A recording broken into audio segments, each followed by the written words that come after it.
Hello, sports fans, and welcome to Let Me Speak, the show that shares sports' biggest headlines explained, uninterrupted, and maybe a little audacious.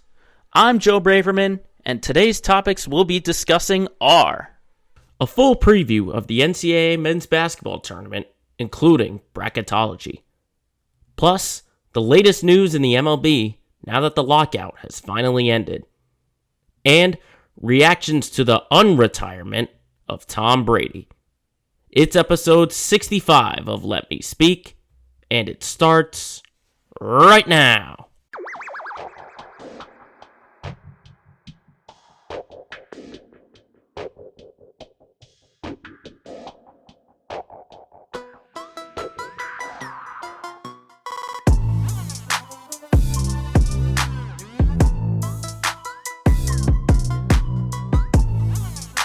How's it going, everybody? Here on Thursday, March 17th, 2022, episode number 65 coming at you of Let Me Speak. Thank you, everyone, for tuning in wherever you are getting this podcast. I want to wish everyone out there a happy St. Patrick's Day. We are recording on the day of the holiday. Hope everyone is being safe and partying responsibly as part-time Irish people.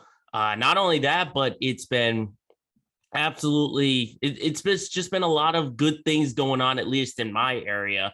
And in the Swampscott, Massachusetts area, we got daylight savings time, which means the sun's out for a lot longer. I got to, as I mentioned last week, I was able to go to the Celtics game and be able to watch the jersey retirement of Kevin Garnett, which we'll talk about during our Let's Get Local segment. And then just the sports world is just absolute madness right now. And there's so much that you can only fit in the slotted time frame that we got. So this is going to be, multiple weeks of a lot of things. So for those that are wondering, where are these kind of topics? Don't worry, we will get to them in the next couple of weeks. And of course, this time you can't talk about it without March Madness. The tournament starts today. We got games just about to tip off as we speak.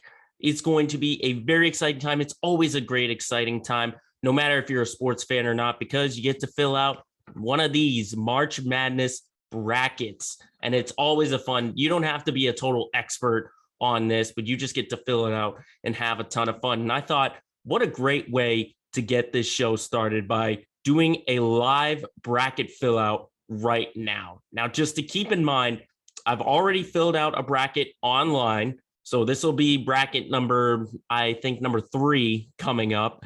And the games have not started. I am completely oblivious to any results going on right now. So just to give the discretion to everyone there is that this bracket that gets filled out is in live time. I don't know any of the scores. I don't know any of the games that are going on right now. It's before the games start when I fill this out. And ultimately, I'm just going to give you live reactions of what I think is going to happen. Because really, you have to, at least in my eyes, you got to fill out a few of them before you can get really set in on what you really think is going to happen, because every bracket is going to be different. I know, at least for mine. So let's get it started. And there's just a lot of parity going on that I don't even know if I can pick the same, Final Four or Elite Eight, stuff like that. I'm not 100% sure, but I'm just filling this out in live time, taking a quick look. We start in the West region, Gonzaga, Georgia State. I think that one's easy. Give me the Zags. This is going to be a real interesting challenge for them this March Madness. With so many parity going on, you'd think Gonzaga might be the only consistent team out there, but can they carry it for the rest of the tournament? We'll find out. They'll play the winner of the 8-9 Boise State and Memphis. I mean, it's hard to go against Penny Hardaway with what that matchup's been going on. I know there's been a lot of, back and forth with the Tigers right now, but I think I do like Memphis to come out of this one against Boise State. Just the way that team looks, they have the potential, at least, all the talk with Penny Hardaway and that squad. We then go to UConn and New Mexico State. This is a 5 versus 12 matchup. This one is a little hard because obviously you want to pick a couple of 12s over 5s or 13s over 4s. I don't know if I can do that with New Mexico State. I know they got the better record just looking at it right here. And I know in the first bracket I put out, I had New Mexico State over UConn. And you know what? I think I'm going to stick with it. I'm going to go New Mexico State. It's going to be a real interesting upset. There's going to be upsets out there. It's just a matter of picking the right one. We then go to Arkansas and Vermont. Vermont, obviously a New England school. Of course, the school of former guest Alexandra Schaefer. Shout out Pookie Head. I just don't think Vermont has the firepower. Arkansas is in the more difficult conference. I think they are able to pull out the victory over Vermont. But, props to Vermont for even getting here in back-to-back years. As then we go to Alabama versus this. It says right now Rutgers, Notre Dame. We know earlier on Notre Dame in an incredible game in double overtime was able to beat Rutgers. Can they carry that momentum is the question, or did they give it all on the court? I feel like there's some kind of exhaustion there. I know they won't play until tomorrow, but I just got a feeling Alabama is going to have the energy, and all that energy spent from the Irish was on that game against Rutgers. So I think I'll go with the Crimson Tide on that one and continue success for the SEC. Here's another one, Texas Tech, Montana State. This is a 3 versus 14. I know Tech was struggling a little bit near the end of the Big 12 season in the conference. I still like them, though. I think I'll like them over Montana State. Then we go to Michigan State and Davidson. Michigan State is kind of my sleeper in this one. I know Davidson is a very popular team to pick for an upset, but I got to watch Tom Izzo and his squad a little bit. I think they're a good defending team. And you see it in a March Madness, is that defense is going to take you a long way. That's why I think I am going to go Michigan State to beat Davidson. And then 2 versus 15, Duke and CSU Fullerton. Pretty easy right there. Duke. I know Duke is a lot of national title picks. We'll see how far they go in this bracket. And obviously, with the last season of Coach K, you'd want to give them a championship. You never know how far they will be able to go. As then we'll go to the East region. We start with Baylor and Norfolk State. I know Baylor struggled a little bit for most of the year. They got themselves back in the Big 12 tournament. I think this one's an easy one. Going Baylor over the 16. I still can't believe a 16 beat number one only a few short years ago to Virginia with UMBC. Props to them. North Carolina Marquette. This is a tricky one, a tricky 8 versus 9, because of course you got the championship history of the Tar Heels, but Marquette might be a popular pick. I think I'm going to go UNC. I'm going to give North Carolina the benefit of the doubt on this one. Then we go to St. Mary's and versus the other playing game between Wyoming and Indiana. Indiana was the winner. I think, this is going to be my first upset. I'm going to go Indiana over Wyoming. Of course, you got a team playing in the Big Ten. I think, again, that playing game kind of carries the momentum over St. Mary's. That'll be my first big upset, 12 over the 5 in St. Mary's. And plus, St. Mary's is kind of in a lower conference. I know they're in the same conference as Gonzaga. They beat Gonzaga. I just don't know. This feels like an upset to me. It feels like an upset. Now we go UCLA and Akron. I think UCLA, you got to remember, they got it all the way to the Final Four last year. I do think they win this game. I can't be certain if they are going to repeat that success, but we'll see. I like UCLA in this one. Texas, Virginia Tech. I mean, another Big 12 school taking on the Hokies. This one's a tricky one for me. Obviously, again, trying to predict the upset.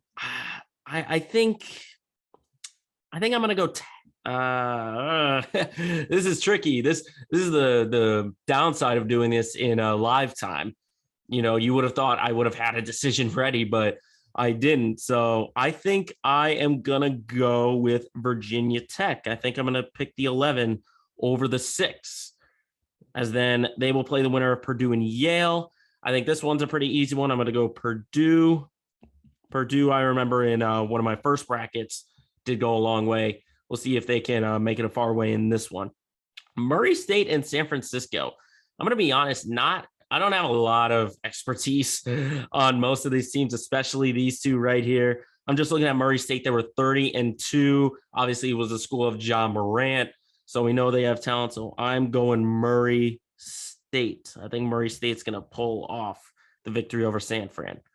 And then Kentucky and St. Peter's. I think this one's easy. UK, Kentucky, they always have a great team. I know they faltered a little bit in past years, but Coach Calipari knows how to get his team tournament ready. So that's the West and the East. Let's go to the South. These games are going to take place in San Diego. You got Arizona and Wright State. It was Wright State or Bryant. Kind of would have liked to see Bryant, another New England school, but it's Wright State. I think regardless, even if they did make it, they're no match for Arizona. I will pick the Wildcats to go for that one. Seton Hall and TCU. I think I'm going to go TCU here. I like the Big 12 schools to really, just bring the physicality in some of these games. And I don't know if teams like Seton Hall are ready for that, banging bodies down low kind of style of play. Houston and UBA. I think I'm going to go Houston on this one. UAB again, not a lot of knowledge on that school.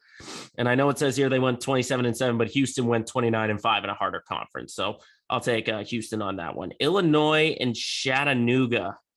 It's funny, I haven't picked a lot of upsets yet. I feel like this is going to be the time for it. I don't think it's going to happen in this one, though. I like Illinois to come away with the victory on this one.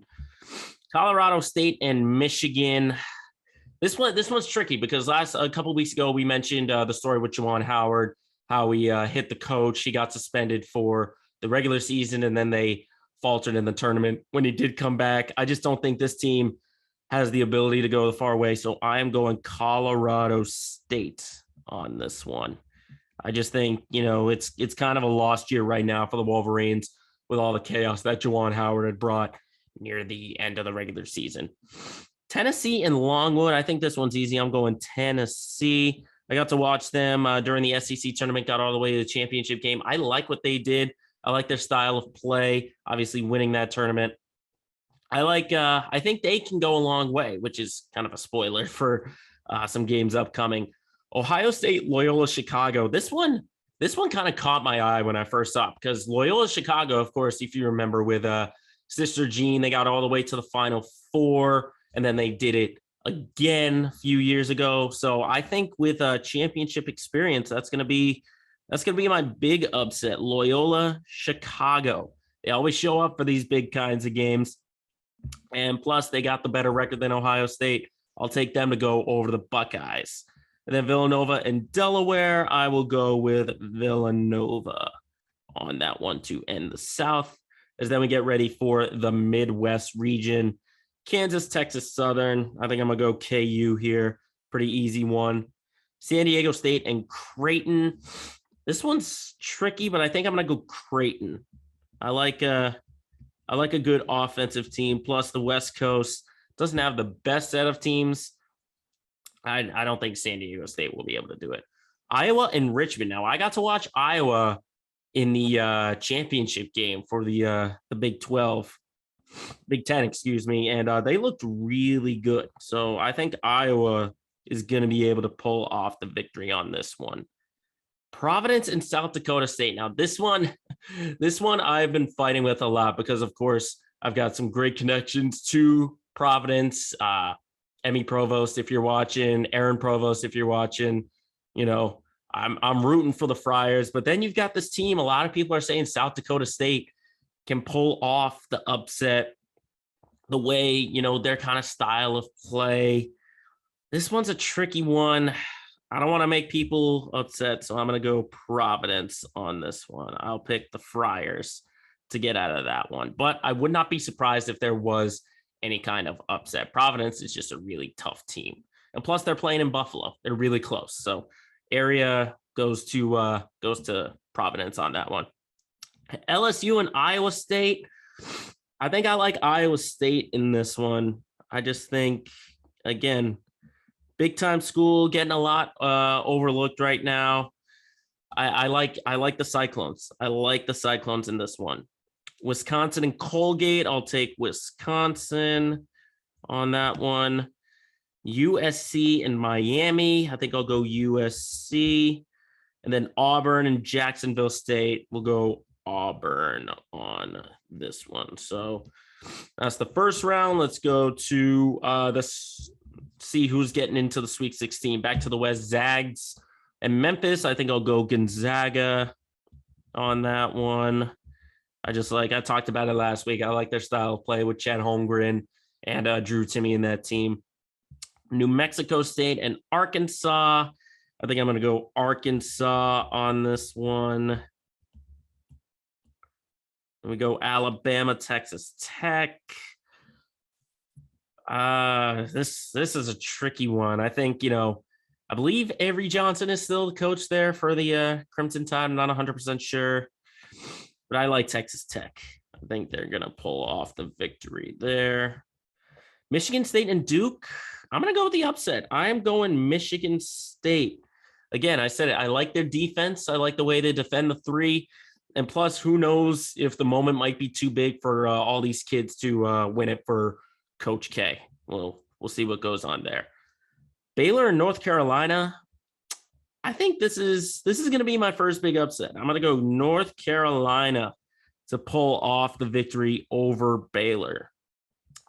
I just think Baylor's been hurting all year long. I know they're coming along at a right time, but I just think this is a different team from the national championship team a year ago. I just really think so. Indiana, UCLA. I want, a lower seeded team to go far, but I think UCLA, just looking at the record real quick, I like UCLA. I think they will pull the victory in this one. Virginia Tech and Purdue. I like Purdue in this one. I like them getting the victory. Murray State and Kentucky. I'm going to go Kentucky. Give me UK on that one. Going back to the South, Arizona, TCU. I like the Wildcats again to pull this one out. I think they can go a long way. I think Arizona has a chance to really go a long way. Houston, Illinois. I'm going to take, I think Houston. I like Houston in this one. Pull off a big victory. Colorado State, Tennessee. I'll go Tennessee. I like the way they played. Loyola, Chicago, Villanova. I think I'm going to ride the train. I'm going to go Loyola. Loyola, Chicago. I know Villanova, has championship history, but I just don't think it's happening this year for Jay Wright. I really don't think so. Kansas and Creighton. I think I'm going to go Kansas on this one. Iowa, Providence. Again, what's funny about this one is I've got connections with both schools. I mentioned Providence, but then Iowa. My uncle is good friends with head football coach Kirk Ferentz. I like Iowa's style of play. Sorry, Emmy and Aaron, but I like the Hawkeyes in this one to go a long way. We go Iowa State, Wisconsin. Wisconsin's always a good school. Always has a good run. Give me the Badgers on that one. USC and Auburn. I think Auburn is going to pull this one out. I think so. And then we go to the Sweet 16. I'll take Gonzaga over Arkansas on that one. These aren't going to be easy games for the Bulldogs. Absolutely not. Gonzaga are going to have a test. Texas Tech, Michigan State. I think Michigan State. I know Tom Izzo's got the experience, and he's gonna be able to coach that team properly. So I'll take the Spartans to go with that one. UNC, UCLA. As much as I want to go North Carolina, I am going to go UCLA. There's kind of like an unproven kind of thing there. So I'll take UCLA on that one. Purdue and Kentucky. I think I'm going to go Purdue on this one. I like what I saw in the tournament from them. They were a number one team at one point. I like Purdue in that one.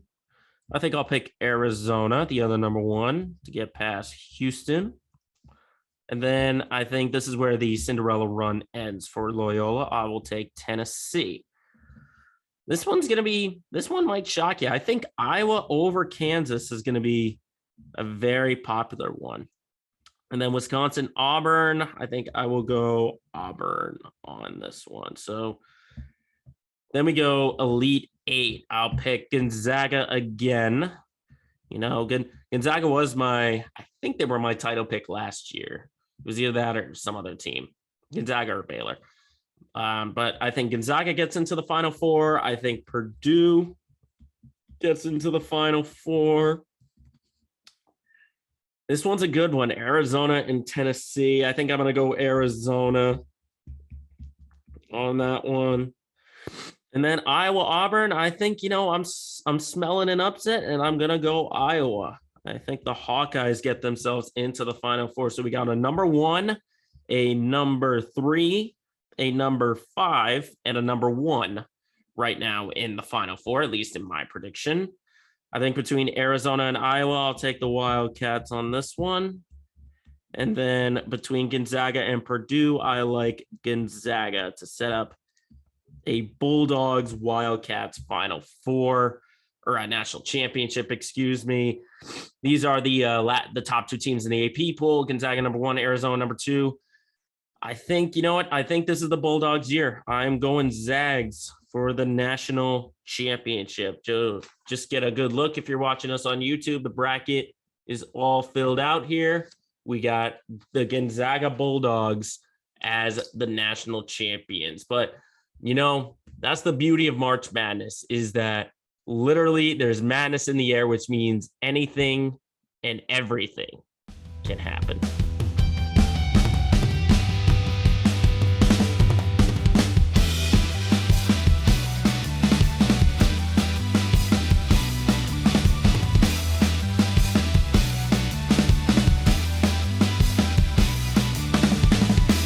Now, not a lot of things take precedent over March Madness, or at least come close to it, but the MLB has been making a lot of noise. Obviously, things were a little bit delayed. All this free agency madness would have happened if there wasn't a lockout, but at least finally, thank goodness, we get a baseball season. We're going to get a full 162. The owners and the players got a deal done late Thursday after we were done recording. So for those that had some holes during the episode, I know I had mentioned, why has a lockout still going on. They got it done after we had finished the episode. So I'm just glad they got it done. They finally got their heads out of their asses and finally said, you know what, let's play baseball. They finally came to a medium on a few things, and it's about damn time. It's about damn time that the lockout ended. These owners and players finally came to terms, and we're going to get ourselves a baseball season. But with the lockout, you're looking at basically 3 months all jammed into one. You still got free agency, plus you've got spring training just getting underway for a few teams. And I just want to talk about a few deals and a few teams during this segment that really caught my eye. And I think the biggest one obviously happened last night, or I should say 2 of them happened last night. The Dodgers loading up yet again. They signed Freddie Freeman, 6 years, $162 million.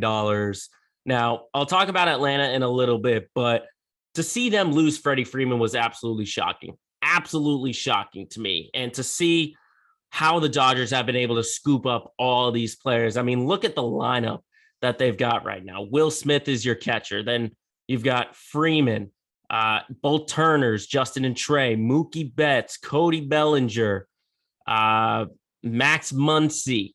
Lineup from 1 to 9 is amazing, absolutely unreal. And I would say they're the favorites right now, but then again, they were the favorites last year and they got knocked out of the playoffs. Obviously, they had to play the Giants and then get into the wild card game. I still like the Dodgers in the NL. Just the way they've continued to load it up. How they're even in the mix every single time to build these kind of super teams is just unreal. Absolutely unreal to see the Dodgers do that. And then the deal that happened before that was Chris Bryant staying in the NL West and signing with the Colorado Rockies. Now, again, another deal that kind of surprised me because it's not a needle mover for me. I don't think Chris Bryant really moves the needle because if you remember, the Rockies had a great third baseman for many, many years in the name of Nolan Arenado, and they didn't really do much with him at third base, so much so that they got rid of him instead of, signing or keeping him to that really big contract. So I don't think it's really a needle mover for Colorado unless, there's some kind of revolution, early on in the year if they start playing really, really well. I don't see the Rockies really doing much, but hey, they got a superstar. They were able to grab Chris Bryant, so props to them for that. But then earlier on in free agency, I mean, the story I think has been the Oakland Athletics basically having a fire sale since the lockout ended. And I'm really wondering, why are they giving up all these pieces? They were only, it took until maybe the last week or two for them to be eliminated from wild card contention. So they had all the pieces, but if they're looking for a reset, I don't know if I would have done it. Maybe they look at all these other teams loading up, like the Blue Jays and the Yankees and the White Sox, and they just don't think they can contend. Not 100% sure what's going on there, but I don't know if they've lost some money during the lockout, but they have just been trading all of their best players. I mean, you got your ace, Chris Bassett, going to the Mets. Last year he went 12-4 with a 3.15 ERA. And New York has become the Yankees right now in terms of spending for success. They don't give a crap about this luxury tax, anything like that. And on paper, the Mets would be the best team in baseball, but it's hard to say if it's true. I thought they would have done it if they picked up Javi Baez, but clearly they didn't do that. But hey, they picked up Max Scherzer to go with Jacob deGrom. We'll see if the Mets are able to do that. But back to the Athletics, they gave up Matt Olson, traded to the Braves, as I mentioned.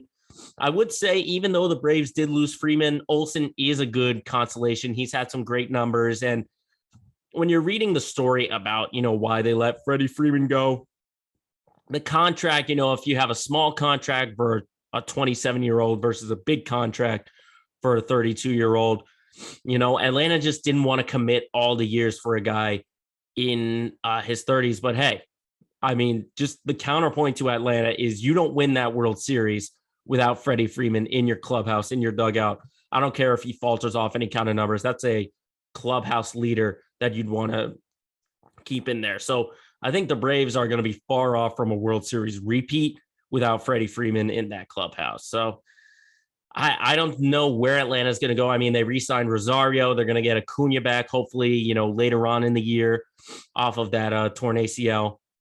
But I don't see Atlanta being big contenders once again. I think, maybe even not win the division, which we'll get into shortly. But again, one more time to the Athletics. They do give up then Matt Chapman. He's going to the Blue Jays. Now, just look at Toronto really quickly right now. That infield, you've got Vlad Guerrero Jr., Kevin Biggio, Bo Bichette, and Matt Chapman. Okay. And then you've got in the outfield, you've got George Springer, Randall Grichuk, and Lourdes Gurriel Jr. I mean, this is a Toronto team that really all they had to do was just improve the rotation. That's all they had to do was get the rotation. And they did that with signing Yusei Kikuchi. They grabbed Kevin Gausman. They re-signed Jose Barrios, and they still have Hyun-Jin Ryu.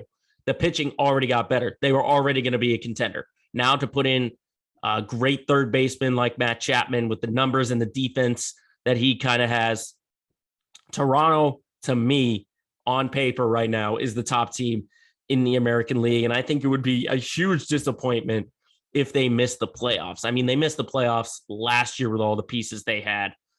But I don't see it. I don't see Toronto missing the playoffs this time, especially with everything they've got right now. But sticking in the AL East, I want to talk about the Yankees really quick because the Yankees are normally a team that goes out and spends all this kind of money. But they've been kind of quiet in terms of their moves. Obviously, they had a big trade in grabbing Josh Donaldson and Isaiah Kiner-Falefa. They got them from Minnesota. And they gave up Gary Sanchez and Gio Urshela. Now, the automatic improvement is that Gary Sanchez is no longer your catcher. And he might be maybe the worst defensive catcher in the majors right now. I don't know how many games might have been won or might have been lost with him behind the plate. I know his bat is definitely something that the Yankees are going to miss. But they already have, you've got Donaldson at third base, who's a great defensive third baseman, obviously. And plus, you can plug him in as a DH as well from time to time. And then you've got, you've still got you re-signed Anthony Rizzo. He's back there at first base. Judge, I know his COVID stance and hearing about, New York and Canada with vaccination status, it might be hard to say. But then you've got Stanton. You still got a ton of weapons, but pitching remains the question mark for me for the Yankees. I don't think I can put them as, the top team in the American League just because their pitching still remains the question outside of Garrett Cole. Is anyone really is that rotation going to be able to back up Cole the way they weren't able to at the end of the regular season? And you saw it came to bite them in the butt in the wild card game against the Red Sox. Was just poor pitching. So we'll see what happens with the Yankees if they can continue that kind of sustain near the top of the AL East or the American League for that matter. But lastly, I want to talk about two teams that no one's really paying attention for. I want people to look out for the Phillies and the Mariners. You got to keep in mind these two teams improved after just missing the playoffs. They were eliminated within like the last week or so. And look at what these two teams, Philly, they got Kyle Schwarber, Jarius Familia, and Brad Hand. You got already a strong lineup consisting of Bryce Harper and Gene Segura. You add Kyle Schwarber to that mix in the designated hitter spot. Then you improve your bullpen to go along with that strong lineup. I think right now, the Phillies might be the favorite in that NL East. I really do. I think just the back half of what they did at the end of the regular season last year, the way Bryce Harper came along during the second half of the year, I think they are going to be a team to be reckoned with. So look out for the Phillies. And then Seattle in the American League, they haven't made the playoffs in over 20 years. And now that the new CBA has an extra team from both leagues, which goes from 10 to 12, if it were to end, Seattle probably would have been one of those last two teams, maybe either them or Toronto.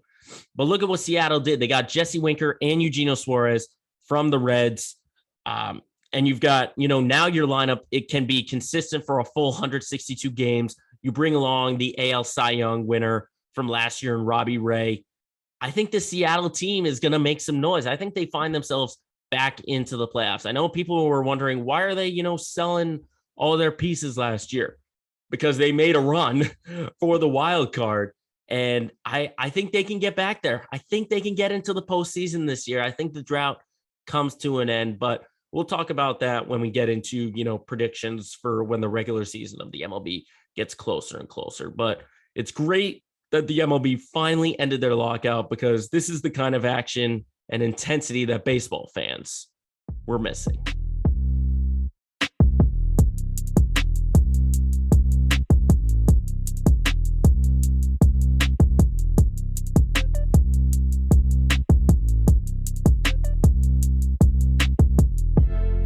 So as I said, the news in the sports landscape has been monumental, from the MLB coming back to March Madness to the NFL free agency, the NBA, the NHL. There's so much going on that we've got to try and pack in as much as we can. So it's only fitting that we once again segue to our segment with a bunch of new topics in Quick Hits.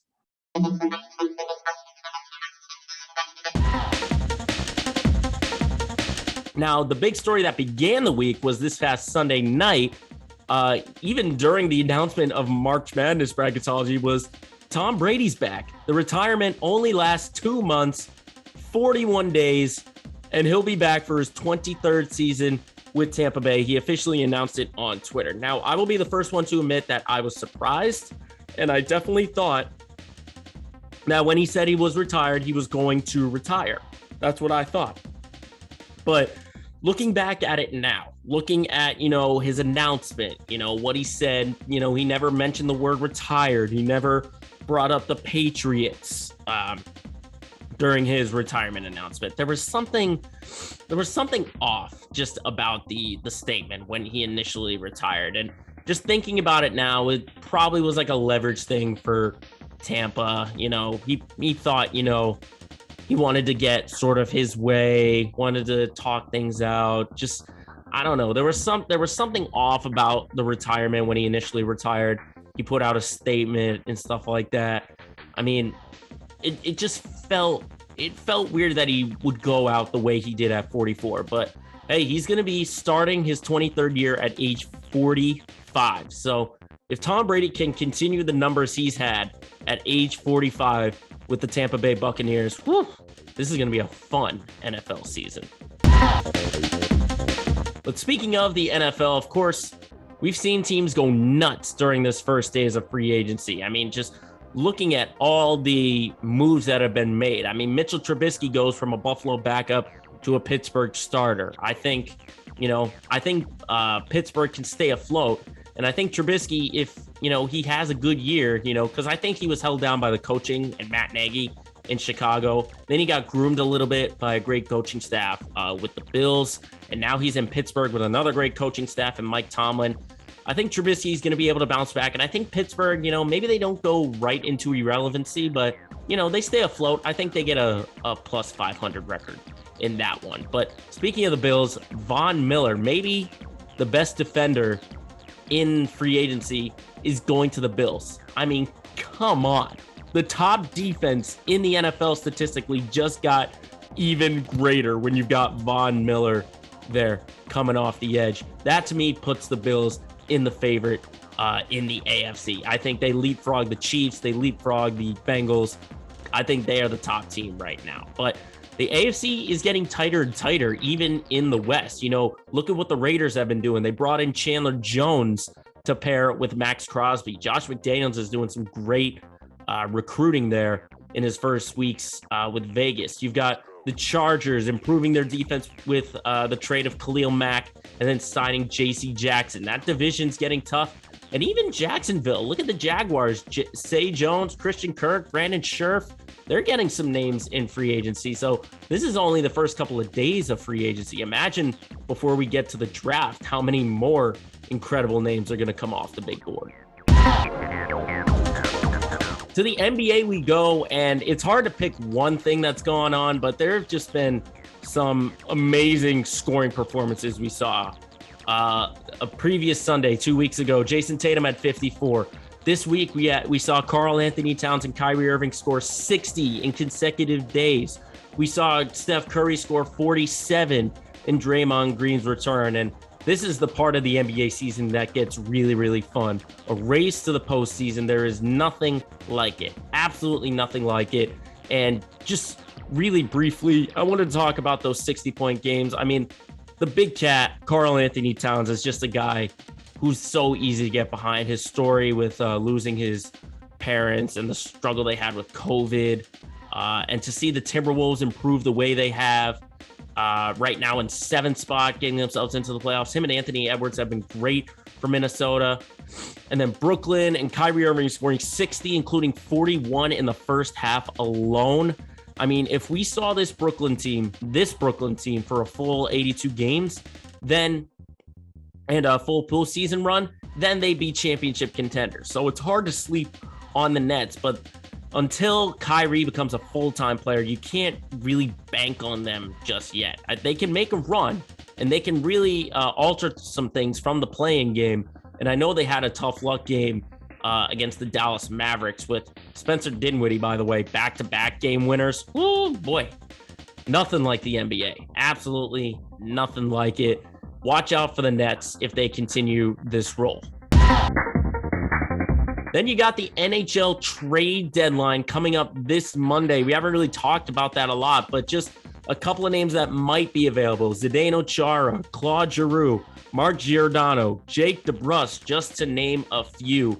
And honestly, I don't know how much action there's really going to be, because I think there are a lot more sellers in the Eastern Conference than there are in the Western Conference. You look at those standings right now. Washington is up 13 points on the Columbus Blue Jackets for that second and final playoff spot. But a team you got to watch out for are the Vegas Golden Knights. They have been making a ton of moves. Obviously, the big trade earlier in the year for Jack Eichel. But if you look at that last playoff spot. Vegas currently has it, but you have Vegas, Dallas, Vancouver, Winnipeg, and Anaheim all within 3 points of that last playoff spot. Now, I don't think anyone's going to catch Colorado in the Western Conference. I mean, they've got 91. They're the top team in the NHL. They're 12 points ahead of the next closest team in the conference. But I think Vegas is going to be a team to really watch out for, because we know they make some splashy moves. They've been doing it for years and years and years.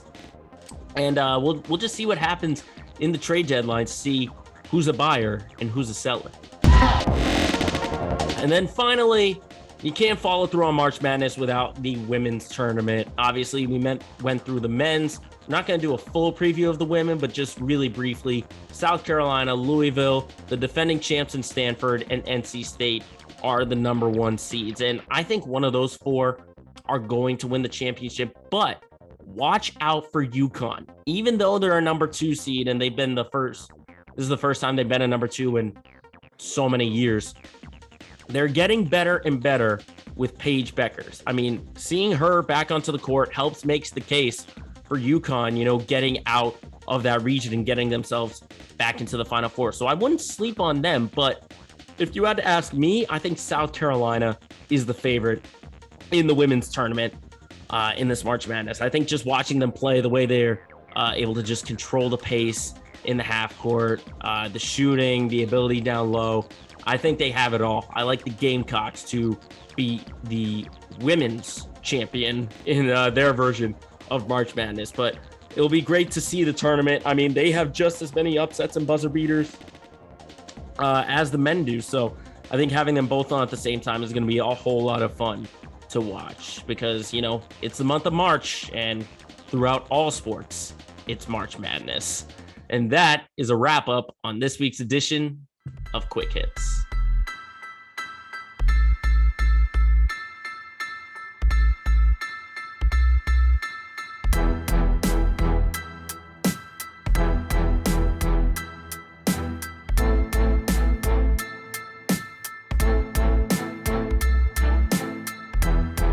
Now it is time once again to look at all the teams in the city of Boston and checking on their progress. It's time for our Let's Get Local segment of the week. And before we get into any on-court or off-the-field analysts, I mentioned before, got to be able last Sunday to go to the Garden and watch the Celtics take on the Mavericks, and then afterwards watch the jersey retirement for Kevin Garnett. Unreal. Absolutely unreal. First off, the game was very, very exciting to see those two teams go back and forth. But we'll talk about the game shortly. The ceremony was absolutely incredible to see. Generations kind of in the same area. You got most of the 2008 squad were there. Obviously, the big three was there. And then combine that to see Jason Tatum, Marcus Smart, the new era, the new generation of Celtics players, to see, the last, amazing Celtics team. I say the last amazing because they're the last championship. But it was just incredible to see that number 5 on the rafters. Listen to Garnett, speak from his heart. And then the moment he had with Ray Allen and Paul Pierce at center court, the way they hugged it out was just, it got me emotional a little bit. I saw it live. I didn't have emotions, but then just going back, watching the replay, like that's just a feel good moment right there. And to anyone who thought, this rivalry and this beef was going to go on for so long, just shut up. These guys love each other. And this was, nearly 10 years ago that this blow up kind of happened. You always got to remember the good times, always remember the good times. And it was just an incredible ceremony to watch, to listen to KG speak from the heart, and then to see the 5 get raised up to the rafters. Unreal, absolutely unreal.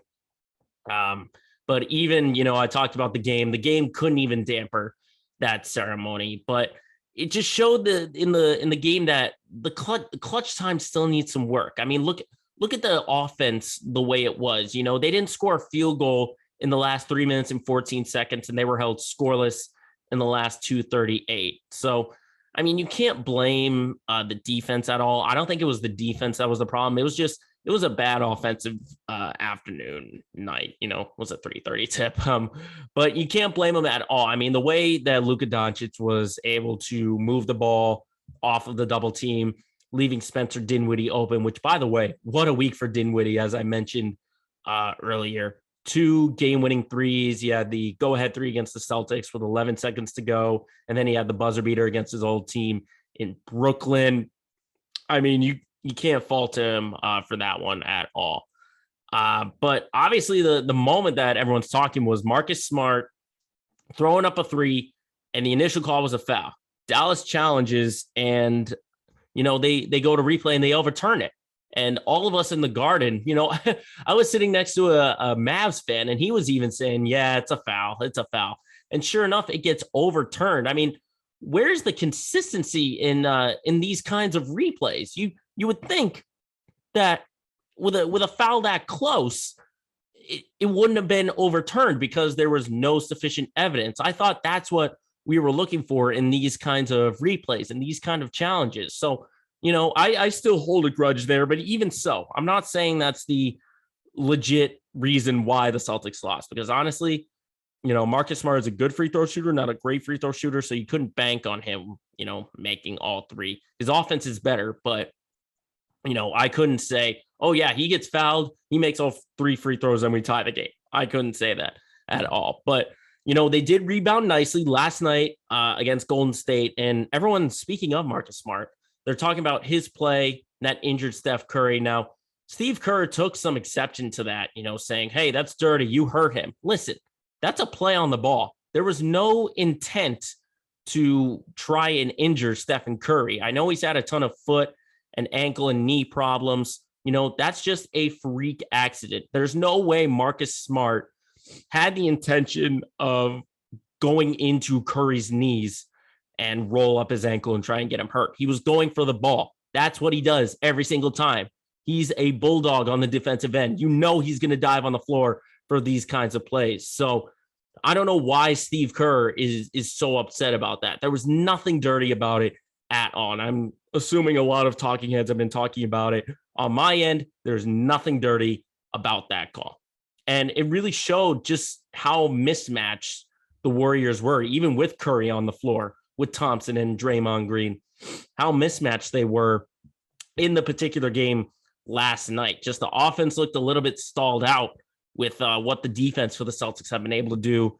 And then it was a great shooting night to bounce back from a poor shooting afternoon in their previous game. You see Tatum and Brown knocking down 3s, Rob Williams being effective down low. I do like this Celtics team. It's a good win against the Golden State Warriors. I'm not putting an asterisk on it, though, even though Curry was out, because they had the lead even when he was out, or when he was on the floor, I should say. And then when he went out, it kind of got blown up. But it just shows to me that Golden State is relying too much on Stephen Curry and his kind of scoring. So that's what I see for that. What I see for the Celtics is they just got to find some consistency in the offense.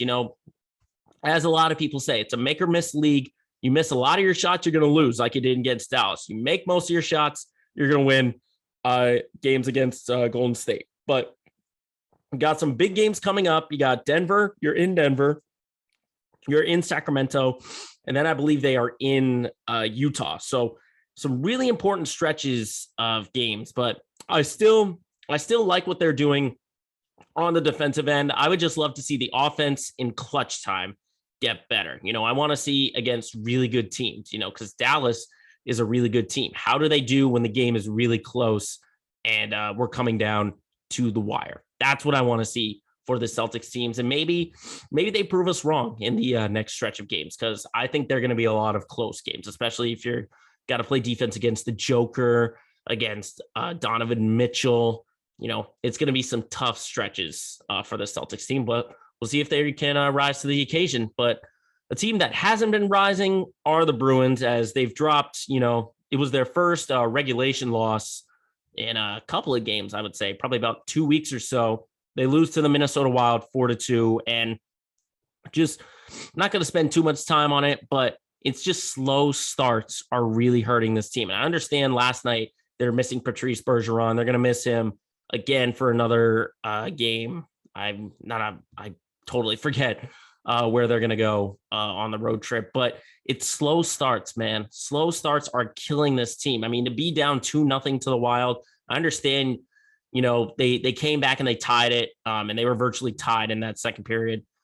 And then in the third period, the Wild took the lead, and they had a chance 6-on-5, but then the empty netter made it 4-2. But I mean, just the first 10 minutes and the last 10 minutes is what's killing this Bruins team, because we know they have, the firepower on those first and second lines. You saw Craig Smith have a good game last night. You saw Pasternak and Marchand moving the goal around. Marchand had a goal in there. And then you saw Taylor Hall, Eric Haula.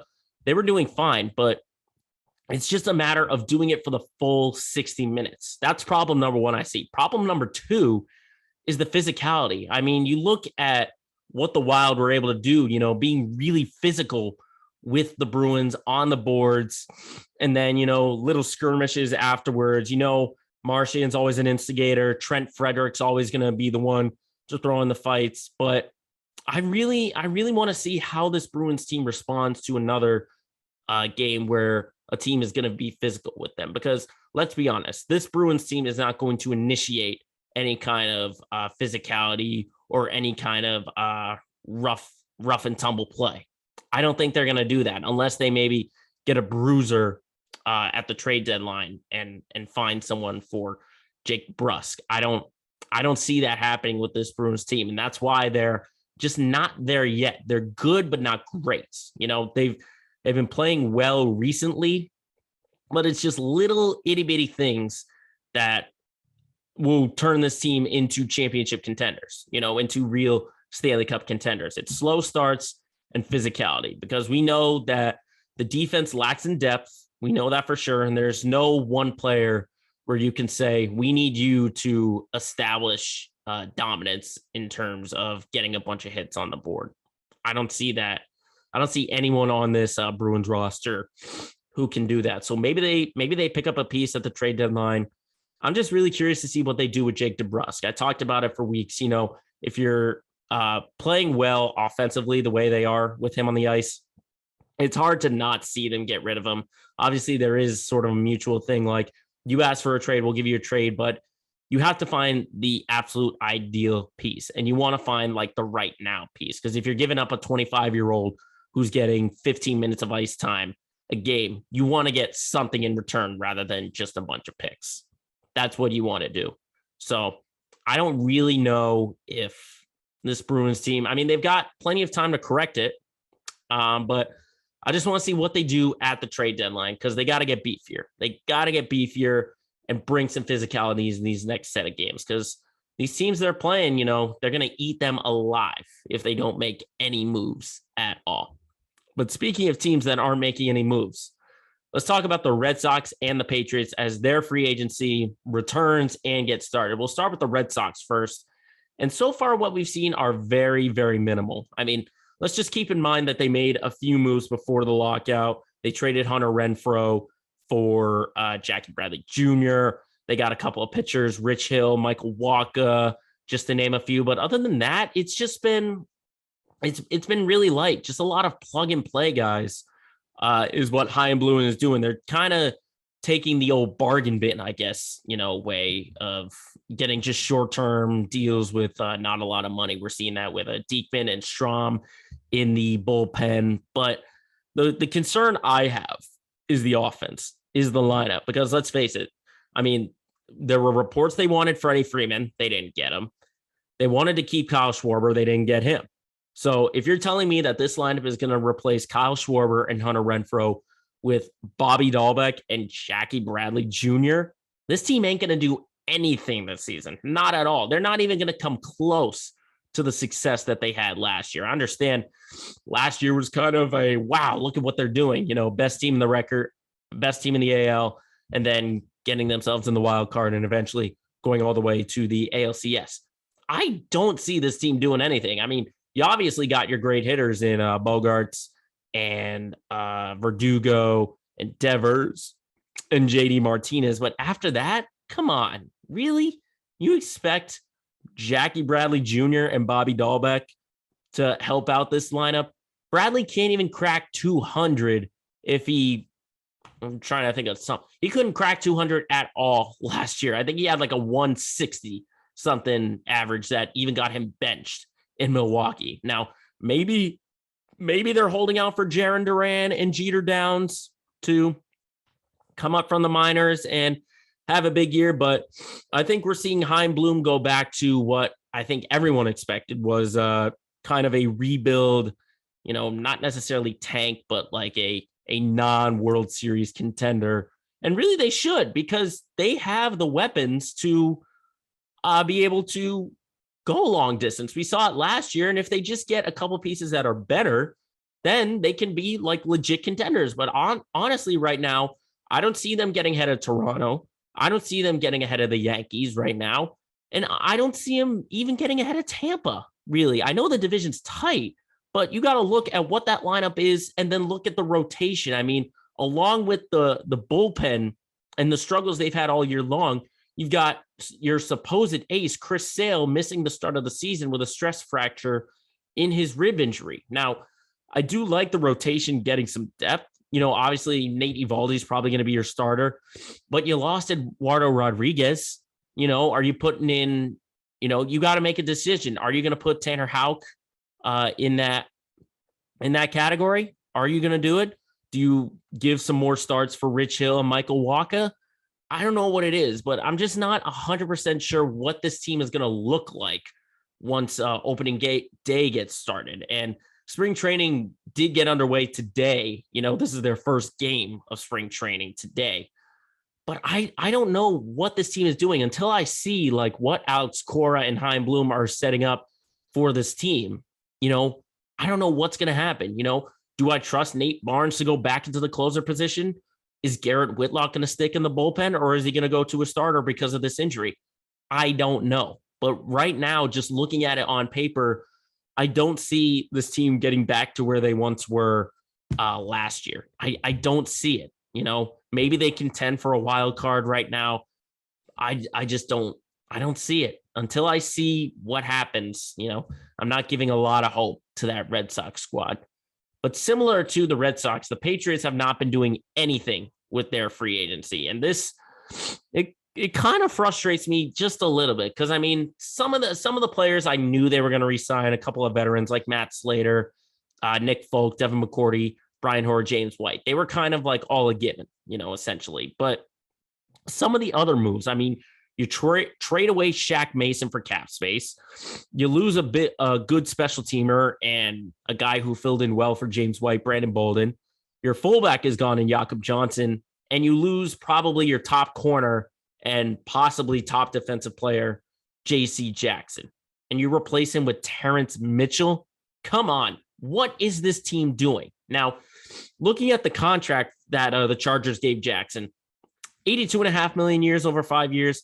That's 16.5. You could have done 16.5, but I think the difference was the $40 million guaranteed. I think that was never going to happen, especially with this front offense and what Belichick is going for. But similar to what the Sox have been doing, getting these sort of bargain bin free agents, that's exactly what the Patriots are doing. And this has been their style for many, many years. It's been Bill Belichick's style basically since he took over his front office role for the New England Patriots, was just getting guys that teams looked past and signing them for minimum deals. That's what they did with Terrence Mitchell. I mean, come on. 1 year, $3 million for a guy who's probably going to be your number one or your number two cornerback unless something happens in the draft. What is Bill Belichick doing? And honestly, this is the year that you don't want to do it. You don't want to do it, and you can't rely so much on the draft, because look at what the AFC is doing. I mean, Buffalo got better. The Dolphins got better. The Jets are getting better. The whole AFC West is getting better. The Colts are getting better. Every team is getting better except for you. You're backtracking. You're not giving a weapon to Mac Jones. You're letting your defense, which got embarrassed in Buffalo, is doing nothing. Absolutely nothing. Come on. Like, I don't know what Bill Belichick has got planned going on. Maybe there's a big trade coming for a big time wide receiver, but I don't know if this team is going to be able to get back to where they once were, similar to the Red Sox. They were 10-7 and they were number 6 in the wild card spot. You got to keep in mind like how much better some of these teams are getting. That AFC is getting tighter and tighter. You might be 6 now, but you could be at number 12 at the end of the year. You look at teams that missed the playoffs that already got better. The Chargers, the Denver Broncos, the Dolphins, even the Baltimore Ravens are going to get better. So I don't know what the strategy is for Bill Belichick, if he's going heavy in the draft and relying on all these prospects. I don't know if he's doing that, but I'm not sure if this Patriots team is going to duplicate that success with the kind of weapons they have. And the good news is that it's only been a few days since free agency started. I mean, it's already been madness. So maybe Belichick has a plan, but in terms of what they got now, I don't see it happening. But, that's just the reality of being a Boston fan, is when you want success, sometimes failure comes. It's just a matter of dealing with it all.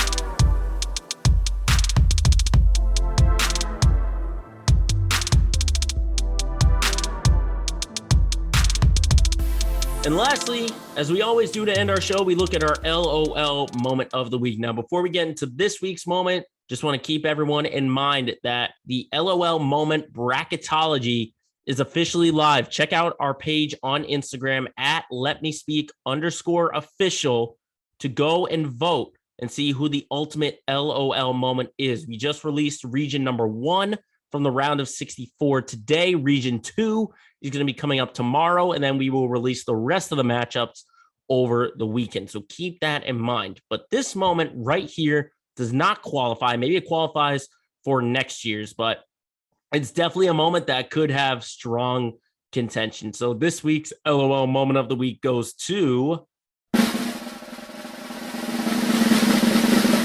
an unnamed bidder. Now we can't, obviously everyone knows about Tom Brady and that he came out from retirement. But what one person thought was going to be his true retirement, turns out it's just another waste of money. So an unnamed bidder paid for Tom Brady's final touchdown ball, the last ball that he threw before he announced his retirement, which was a little deep pass to Mike Evans. The final ball was sold for $518,000 a day before he announced his return and his unretirement. And now, if you ask auction experts, it's only worth $50,000. So basically, you go from a treasured football paid over $500,000 to now just an NFL football that was thrown by Tom Brady. I mean,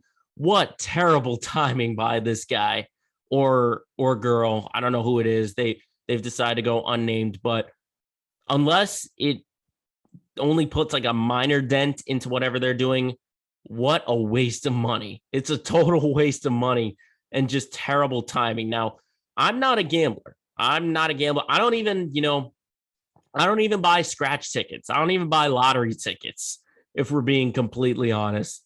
And this kind of just assures my stance that you just get moments like this and situations like this where things can change on a dime, essentially. That's why, I don't even spend like $10 for a scratch ticket, because even if you do win, you only get like $1 or $5. So you're not even getting your return back. And I don't know if Tom Brady read about this story. If he knew his ball went on tap for over 500,000, maybe when he does throw his final ball, some bidders are going to be like, wait, I want to call Tom Brady first and make sure for certain that he is retiring, because I don't think anyone's going to purchase anything that is Tom Brady's, from recent memory. And, if we see a situation like this, maybe the final touchdown pass isn't going to be sold just yet. Some bidders are going to talk to each other and just be like, are we sure? Is anyone going to do it? Either that, or maybe it's not going to be sold for $518,000. Now, I mean, I can't say it was an unnamed bidder like straight from an auctioneer, because this was at an auction. It got sold for, I think it was like 200,000 or something like that, and then it got sold for 500,000, over 500,000.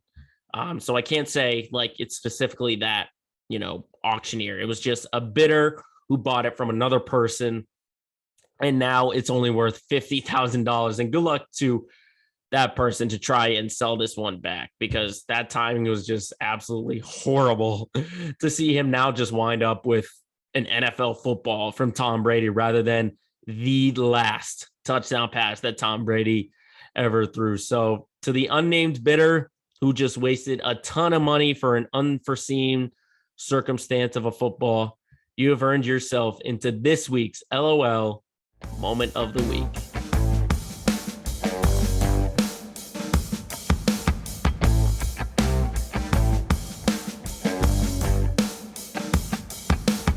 So that does it for this edition of Let Me Speak. Thank you, everyone, for tuning in wherever you are getting this podcast. Make sure, as always, you follow our pages on social media, Twitter, Facebook, and as I mentioned for our LOL Moment Bracketology Instagram, all you got to do is search Let Me Speak Podcast. And remember, as always, if you got a point you got to get across, just let the whole world know. Shut up and let me speak.